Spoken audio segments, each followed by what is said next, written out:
Oi, gente, sejam muito bem-vindas e bem-vindos ao Conexão Cultura, programa que te conecta com a cultura em São José dos Campos. E olha, antes de eu explicar para vocês o que é que a gente vai ter no programa de hoje, eu tenho uma novidade.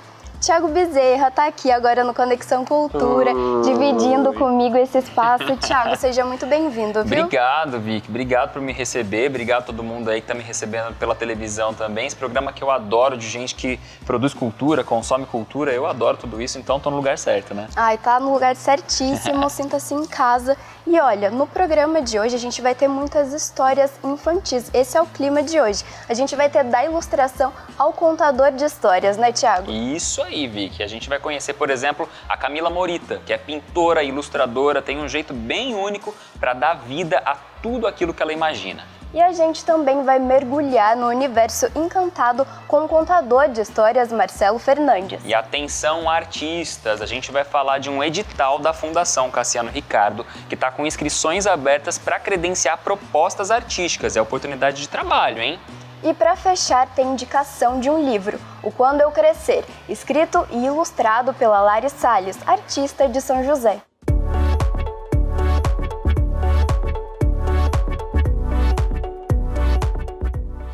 E para começar esse programa que está todo especial, eu quero chamar o contador de histórias Marcelo Fernandes.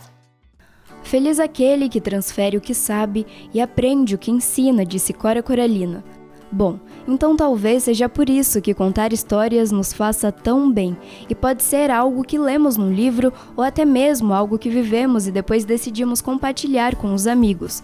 Contar uma história é sempre uma forma de multiplicar conhecimentos, sabedorias, experiências, e talvez o primeiro a aprender com uma história seja justamente aquele que a conta, como Marcelo Fernandes, que é escritor, filósofo, educador e contador de histórias. Marcelo, conta pra gente então o que é a contação de histórias, né? O que é essa arte, né? Esse fazer cultural, educativo também?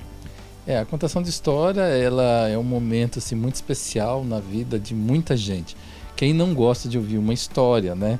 A gente sempre gosta de estar ali ouvindo, entendendo alguma história de alguém, né? E contar história é uma experiência não só literária, mas também da vida da pessoa, de experiência, né? Então eu gosto muito, e principalmente com criança. E a criança tem aquela magia, né? Aquela coisa de história, de ouvir o personagem, o que vai acontecer. Então a criança, para ela é importante isso, ouvir a história. Porque vai criando memórias, vai criando experiências.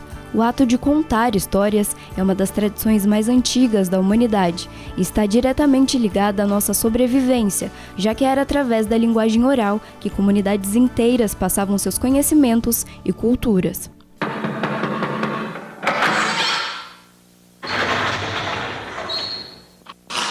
Senta que lá vem a história. E aposto que essa vinheta também te trouxe alguma lembrança. Pois é, além da preservação de nossas oralidades e ancestralidades, outro aspecto muito importante do contar histórias é a criação de memórias afetivas e até mesmo o autoconhecimento. Hoje em dia a gente tem as mídias, né? Então tem muitos vídeos, filmes, novelas, a gente assiste tudo. Mas nada como estar presente com uma pessoa ouvindo uma história, né?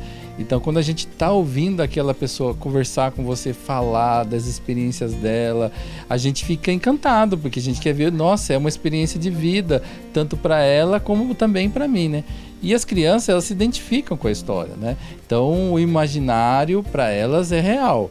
Então, quando ela pega um herói, por exemplo, a criança quer ser um Batman, quer ser uma Mulher Maravilha, ela vê aquele personagem e ela traz para si como real, né? E a imaginação forma a gente, né? A imaginação, ela mexe com a gente. A gente tem nosso cérebro, muitas coisas acontecem dentro de nós e a imaginação ajuda muito a gente a entender a nossa vida, descobrir muitas coisas de nós mesmos, né? Então, as histórias, principalmente as oralidades, né, que vai passando de um para outro, traz tradição, e essa tradição é importantíssima para nós, né, ser humano, a gente ser mais humanos com as pessoas.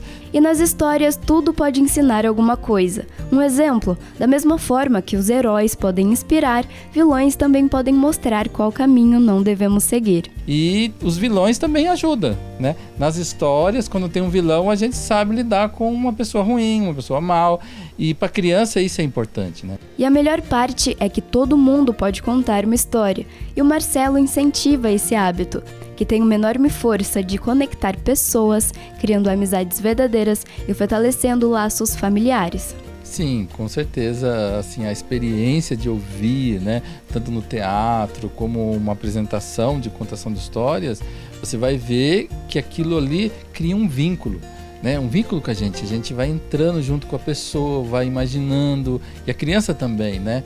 Por isso que é importante dos pais contar, não contar somente a história de um livro, mas às vezes uma história pessoal, né? Uma aventura, um lugar que foi. Quando contamos nossas histórias, abrimos o coração para que o mundo se conecte com a gente. E quando contamos histórias da nossa cultura e região, fortalecemos a nossa identidade. Inclusive, você tem um livro, né? Escreveu um livro sobre crianças, né? Que vão explorando o Vale do Paraíba. É super legal também a gente trazer essas histórias que falam sobre a nossa cidade, a nossa região, porque cria esse pertencimento, né? Essa identidade, reforça isso, né? A história da qual a gente faz parte. Sim, eu criei a história, né, Contos do Vale do Paraíba, mas Sonhos de Francisco, né, e aí são 3 crianças e o principal personagem é o Francisco, por isso que fala Sonhos de Francisco, e ele vai fazer uma experiência no Vale do Paraíba, ele vai conhecer a natureza, e aí conhecer os animais silvestres, que são animais que estão em extinção, né, que a gente... Por exemplo, o bicho preguiça, a onça jaguatirica. Olá, tudo bem? E aí, que tal ouvir uma grande história, hein? A história do livro Sonhos de Francisco, que é uma história de 3 amigos que resolvem conhecer o Vale do Paraíba. Que tal, hein, conhecer? O nosso amiguinho Francisco decidiu fazer uma viagem. Ele mora lá pelas bandas de Minas Gerais. Acho que como jornalistas, né, a gente é meio suspeito para falar que a gente gosta muito de história, né, Thiago? A gente gosta de ouvir história, de contar história boa, história ruim, mas as boas são melhores, né? Ai, sim, eu prefiro contar história boa. Eu também, olha só, pessoal, agora a gente vai para um intervalo bem rapidinho, tá? Mas, fica por aí, no próximo bloco a gente vai conhecer a ilustradora Camila Morita. Ela tem um jeito todo especial de ver o mundo, de contar o mundo. É daqui a pouco.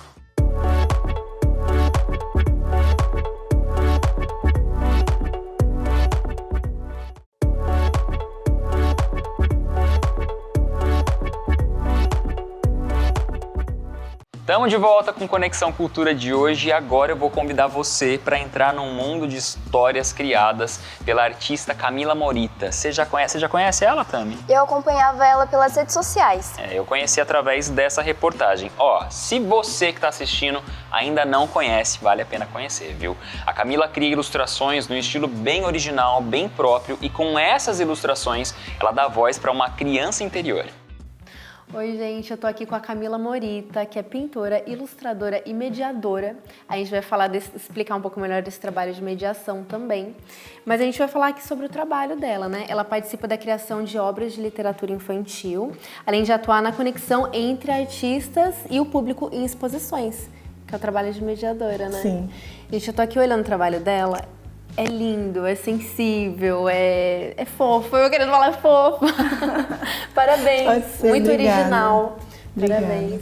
Eu queria já começar falando, Camila, você tem diferentes plataformas e diferentes técnicas. Você é uma artista muito versátil, né? Sim. Eu queria saber como que você sempre foi assim. Eu queria saber mais sobre cada uma das técnicas que você utiliza. Sim, eu tive uma sorte de crescer numa casa que a minha mãe cria muito, né? Ela não se formou em artes, mas ela tem muitos materiais. E tem outra sorte que a gente ficava sozinho em casa, então eu podia pegar tudo, colocar em cima da mesa e testar, derreter giz, enfim. Isso continuou no meu trabalho, então a cada técnica que eu vou aprendendo, eu vou colocando sobre as outras também para testar. né? Algumas ficam, outras não, umas voltam. Agora tá voltando essa coisa dos carimbos, da colagem. A sua primeira foi o quê, assim, profissionalmente, né? Profissionalmente foi pintura sobre tela, com acrílica. Nossa, eu achava que você tinha começado com ilustração. Não, assim. eu queria. Então, esse é o caminho, né, que eu estava tentando no meu trabalho. Eu me formei em arquitetura e eu queria trabalhar com ilustração infantil. E, enfim, não deu muito certo e eu comecei a pintar. E aí foi, enfim, aí um curador descobriu meu trabalho. A ilustração, ela sempre fez parte, sempre desenhei, sempre foi uma coisa do meu cotidiano, né? Foram marcas, eu sempre acabava desenhando coisas importantes que aconteciam no dia a dia. Mas quando... Você usava de forma pessoal, assim, essa ilustração no início, então? Sempre foi. E até hoje é assim, né? Sempre tem alguma coisa marcante do meu mês, da minha semana, tem em algum lugar, vai ficar registrado. Um diário, assim. É. Que legal. Enfim, eu fiquei tentando contatos com as editoras, não tinha muita resposta, e aí eu descobri a tela, tinha um material lá. Eu falei, vou pintar, só que escondia o material. Então eu fiquei meses pintando em momentos que eu tinha livre e escondendo aquilo. Como assim escondendo? Eu ficava num cantinho da sala, assim. Não era prioridade não mostrava pra ninguém, ninguém via. E aí eu morava em São Paulo e eu conheci o gerente de uma parte de uma livraria grande de lá. E eu estava conversando com ele e falou, queria montar uma galeria aqui. Você não quer me mostrar umas coisas suas? Eu falei, acho que chegou a hora. E aí eu tinha algumas coisas em carimbo, eu já tinha gravuras com um pouquinho de estilo, que eu tinha feito algumas aulas. E essas telas, eu levei. Aí ele colocou a venda, vendeu tudo em 2 semanas. Eu falei, bom, acho que vai ser um caminho bacana para eu seguir. E aí foi o caminho também que me levou à mediação, porque quando eu expunha, eu sentia essa vala, né, entre obra e público. Então, não tinha esse nome mediação, né? Enfim. Fala um pouquinho mais sobre o seu trabalho como mediadora. Explicar para o pessoal o que é, né? Sim. Que é muito importante, é muito legal. A mediação, ela vem do que a gente chamava antes de monitoria. Se você ia numa exposição, você tinha visitas monitoradas, né? Então era uma informação direta que se passava para o público. Mas isso sem muita sensibilidade em relação a quem está ali, né? Porque são pessoas diferentes, tem adultos, se você tem idosos, se você tem crianças, as necessidades vão mudando. E durante essa conversa também as coisas têm que mudar, né? Porque às vezes o interesse, você acha que elas vão focar num ponto, a conversa vai para um outro lugar e você tem que contornar aquilo, né? Então, como diz a Ana May, a mediação não é uma ponte, ela é uma rotatória, né? Então, você está o tempo inteiro tendo que se adaptar às conversas, né? Então, basicamente isso. Ela preenche essa vala, né? É muito diferente você ir para uma exposição, ter um olhar só seu e ter um olhar contextualizado. É claro que uma não pode sobrepor a outra, elas têm que se unir, porque o que a gente sente também é muito importante ali, né, naquele momento. Mas acho que é basicamente parte isso. do trabalho do mediador também, né? Deixar esse espaço. Sim. E a sua mediação é bem especial. Ela falou que existem públicos diferentes. Você faz mediação geralmente com criança, é isso? A gente recebeu ali o último trabalho que eu participei, que foi um projeto de 7 meses. Eram agendamentos escolares. Então, grande maioria criança, né? A gente recebeu Casa do Idoso, a gente recebeu CAPS, que foi incrível. Mas a grande maioria era de crianças mesmo. Eu queria falar agora, a gente foi para esse lado de mediação e eu falei de mediação com crianças. Sim. Trabalho para o público infantil, eu posso dizer que é seu foco? Olha, ele está se tornando, ele não era, mas está se tornando, ele vem ficando mais expressivo. E por que você acha isso? Você tem essa identificação? O que você sente para ir para esse lado, para esse público infantil? E assim, o que você sente trabalhando com eles, né? Deve ter Eu acho que é a questão da identificação. Eu acho também tem esse lado que muito importante, que eu não deixei ele morrer. Né? A gente acaba, às vezes, sufocando ou, né, deixando a nossa criança interna de lado. E ela vem, né, muito à tona, dá para ver no meu trabalho, né, principalmente de ilustração, que é uma visão de uma criança no mundo, ali, nessa descoberta, né, do que é a vida. Eu me identifico muito, assim, me sinto muito à vontade com as crianças, eu me sinto mais à vontade com as crianças. Dá para ver que você vê a importância, você identifica a importância da criança, ainda naquela idade, ter contato com a arte. Como que você percebeu isso? Como que você percebeu a importância disso? Nossa, eu acho que ela não foi nem perceber, eu acho que foi uma questão que ela veio junto, assim. E a questão da maternidade também, né, que a gente estava conversando antes. Eu acho que eu tenho que falar também na linguagem do meu filho, conversar com ele para despertar esses interesses, né, em alguns assuntos. E ele também me serve de termômetro, né? Falar, acho que ali... Você coloca para ele avaliar. Ele, meus sobrinhos, eu jogo umas coisas assim que eu estou testando, eu vejo se interessam ou não. Tem uma sobrinha que é mais novinha, né? Então é menina e é mais novinha, né? E eles são mais espivetados.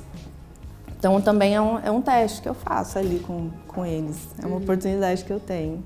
E eu também, né, até eu fico, putz, eu criança, eu ia gostar disso, será que isso ia ser legal para mim? Essa curiosidade com imagens, né, trabalhar mais com imagem do que com texto também, mas é uma característica minha, eu gosto muito mais de ver imagem do que o próprio texto, primeiro, né.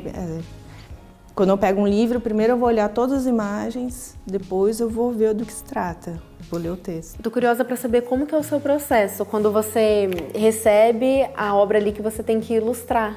Uhum. Como que você pensa em cima daquilo para ilustrar? Sim.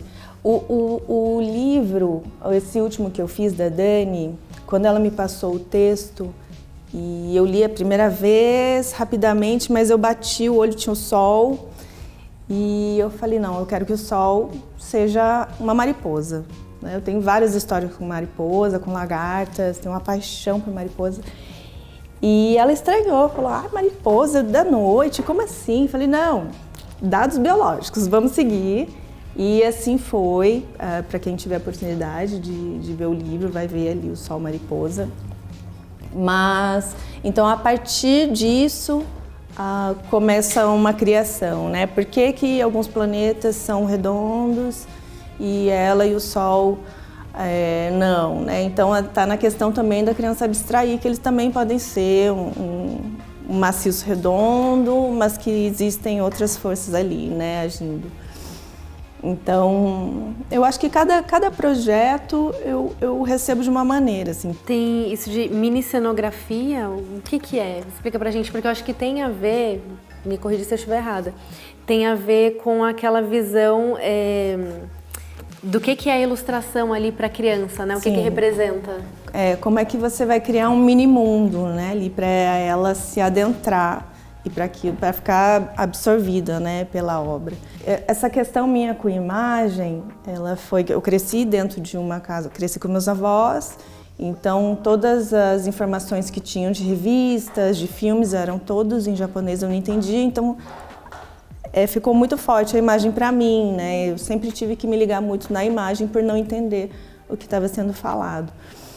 Mas a primeira coisa, eu lembro, minha primeira curiosidade sobre cenografia foi vendo Topodidio, não sei se vocês conhecem, que é antigo, mas eram mini cenários com ratinho manipulado ali e eu fiquei enlouquecida com aquilo, enlouquecida com Topodidio e aí eu fiquei enlouquecida em criar também mini mundos, né? Não sou muito da miniatura, mas gosto das mini cenografias, assim, como é que você ambienta e conta uma pequena história com uma única imagem. E tem alguma coisa que você quer passar com seus trabalhos? Alguma coisa que você quer despertar nas crianças? Nossa, eu não penso muito nisso, sabe, Rafa? Eu fico... Eu acho que é mais a minha criança tentando se comunicar de alguma forma e chamando assim, vem pra cá um minutinho, sabe? Vem ter essa experiência aqui junto comigo. Mas é difícil pensar assim, será que essa mensagem vai chegar dessa forma para a criança, sabe? Que até isso é difícil de controlar, né? Mas eu acho que é sempre um convite, assim. A minha obra, ela meio como um convite, assim. Vem um pouquinho aqui, vamos conversar um pouquinho, vamos sentir junto, e depois você segue e tá tudo certo. Entendeu? E as crianças se identificam, né? Acho que até adultos, gente. Um trabalho lindo aí. Camila, obrigada. Parabéns pelo trabalho. Obrigada, eu que agradeço. A gente vai deixar as redes sociais da Camila. O Instagram dela é uma coisinha linda de acompanhar, assim, muito delicado, muito bonitinho, muito fofo. Sigam ela lá.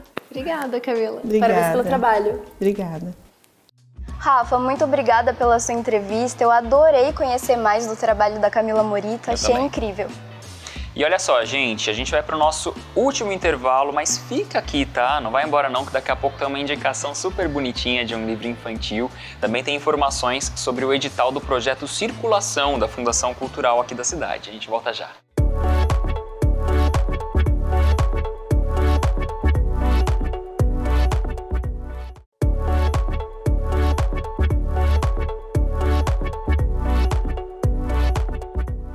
De volta com Conexão Cultura. Olha, gente, agora eu tenho um recado importante para os artistas. Você já está sabendo do projeto Circulação da Fundação Cultural Cassiano Ricardo? Pois então, as inscrições para o credenciamento de propostas artísticas já estão abertas. Nós fomos atrás das informações que vocês precisam para se inscrever. Olha só. E aí, pessoal, tô aqui na Fundação Cultural Cassiano Ricardo e olha, o papo hoje é com artistas. A gente vai falar de um edital que está com as inscrições abertas para o projeto Circulação. Eu tô aqui com a Flávia Flauzino, ela é diretora cultural aqui da Fundação e vai dar todas as informações, né? Flávia, fala pra gente o que é o projeto Circulação. O projeto Circulação, na verdade, é um projeto de apresentações artísticas. Dentro desse projeto, nós recebemos várias inscrições de projetos na área de artes visuais, teatro, música, dança, manifestação popular. E a ideia é levar essas apresentações artísticas para a população. Então, é um projeto de difusão das propostas artísticas culturais aqui da nossa cidade. Tem para vários tipos de artistas também, né? Tem isso? Isso, para toda a classe artística, eles ficam aguardando ansiosamente esse projeto, né, esse lançamento digital, porque é isso, esse projeto ele possibilita que as nossas ações culturais nos bairros, na cidade, aconteçam através desse projeto de circulação. Quem que pode se inscrever para esse projeto? Qualquer pessoa acima de 18 anos, tem que ser pessoa jurídica ou precisa ter uma MEI e pode se inscrever com o seu projeto cultural. É uma super oportunidade aqui para os artistas de São José dos Campos, né? Porque eles podem se apresentar aí em eventos que a Fundação promove, é isso? Isso, depois que essa inscrição acontece, eles passam por uma seleção, onde os jurados vão selecionar os melhores projetos. Feita essa seleção, a gente vai fazer a homologação do resultado. Depois disso, a Fundação vai olhar toda a demanda que a gente tem, tanto dos nossos eventos culturais, da prefeitura, das secretarias, as parcerias que a gente tem com várias instituições. Então, a gente monta essa demanda e faz uma atribuição e consegue fazer essa seleção desses projetos culturais. E Flávia, edital é um negócio complicado de preencher, né? Os artistas às vezes sofrem e daí a gente tá dando essa data, né? Até dia 30 de outubro, mas não é para deixar para a última hora, né? Vai ter uma segunda seleção agora, né? E depois vai ter a terceira. Então não deixa de para o último minuto, porque é isso mesmo, é um pouco complexo, mas é importante a gente ter toda essa documentação, porque são espetáculos que vão circular na nossa cidade. Então a gente tem que ter muito critério para fazer essa seleção. Eu vou até deixar um e-mail que eu tenho aqui anotado, gente, é para as pessoas que tiverem algum tipo de dúvida. É o credenciamento@fccr.sp.gov.br. A gente vai deixar escrito aqui também. Mas fala para o pessoal vir aí, Flávia. A gente está aguardando ansiosamente porque os nossos projetos precisam acontecer com esse edital de circulação. A gente está esperando ansiosamente. No nosso site tem todas as informações, tem o edital lá na sua íntegra. Se tiver alguma dúvida, manda um e-mail para a gente que a gente vai ter o maior prazer de responder e a gente espera todos os artistas aqui da nossa cidade. Obrigada, Flávia. E as inscrições ficam abertas até o dia 30 de outubro. Mas olha, gente, não deixa para a última hora, porque dá um trabalhão preencher todas as informações. Sempre muito complicado, né? Precisa ficar de olho aí. E ó, antes do Conexão Cultura de hoje terminar, vamos deixar você aí com uma dica super bacana, uma dica super fofinha. É o livro Quando Eu Crescer. Olha só. Sabe aquela fase da vida que parece que todo mundo é grande e você pequenininho? A infância pode ser assustadoramente gigante. Mas a Aurorinha, esta garotinha aqui, ó, de 5 anos, vai te ajudar a refletir sobre os caminhos que a gente pode seguir ao longo da vida de uma maneira profunda e bastante lúdica. Quando Eu Crescer é um livro escrito e ilustrado pela Lari Salles. Ela é autora e artista de São José dos Campos. Na história, a Aurorinha precisa fazer um trabalho de escola respondendo a seguinte pergunta: o que você vai ser quando crescer? Aí, com a ajuda da mãe dela, a Aurorinha é apresentada a diversas personalidades da cultura afro-brasileira. A autora disse que um dos grandes objetivos do livro é incentivar crianças negras a sonharem com um futuro e perceberem que elas podem ser o que quiserem, num caminho cheio de afeto, autoestima saudável e representatividade. Além da literatura em si, as ilustrações da Lari Salles são um espetáculo à parte, né? Elas foram feitas em aquarela e lápis de cor com traços suaves e composições divertidas. O livro Quando Eu Crescer já foi lançado em formato físico e também está disponível com audiodescrição no formato online. Boa leitura para você! Ah, gente, que fofura, né? Literatura infantil eu adoro, já trabalhei com as obras de Monteiro Lobato por um tempo, eu adoro esse universo. E além disso, tudo isso com uma mensagem importante de representatividade e as ilustrações da Lari que são lindas, né? Achei lindo, viu, Thiago? Adorei. E já quero acompanhar mais do trabalho da Lari. Eu também. E olha, gente, a gente vai ficando por aqui, o Conexão tá acabando, mas se você tá assistindo a gente pelo nosso canal aberto 12.3, saiba que a gente também tem um canal no YouTube. É o youtube.com/tvcâmara-sjc. E lá você confere toda a nossa programação. A gente também tem um Instagram cheio de informações. Lá você pode acompanhar os nossos bastidores, tudo que ainda vai passar na TV. Anota aí, acessa lá, @tvcâmara-sjc. Segue a gente por lá, hein? Tami, obrigado de ter me recebido, me senti em casa aqui, adorei. Ai, Thiago, fiquei muito feliz que você gostou, então também adorei ter a sua companhia. Então semana que vem a gente se encontra. A gente se encontra aqui semana que vem e com vocês também. Com muito mais cultura, até semana que vem.